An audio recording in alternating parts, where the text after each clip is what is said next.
நான் சலுகைகளுக்கு எதிரானவன் கிடையாது.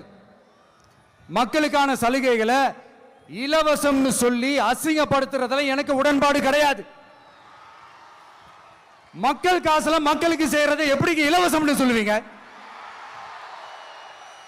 அப்படியே செஞ்சிட்டாலும் ஓசில போறேன்னு சொல்லி அசிங்கப்படுத்துறீங்க.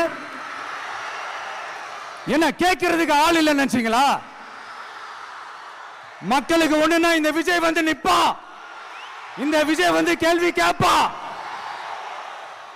இந்த விஜய் எப்பவுமே மக்கள் பக்கம் தான், அதே மாதிரி மக்களும் என் பக்கம் தான். என் மக்கள் மானத்தோட மரியாதையோட கௌரவத்தோட வாழணும். என் மக்கள் யாருக்கும் கீழே கிடையாது. அப்படி அவங்க கௌரவத்தோட வாழணும்னா அவங்களுக்கான வாழ்க்கை தரம் உயரணும். வாழ்க்கை தரம் உயரணும்னா அவங்களோட வாழ்வாதாரம் உயரணும்.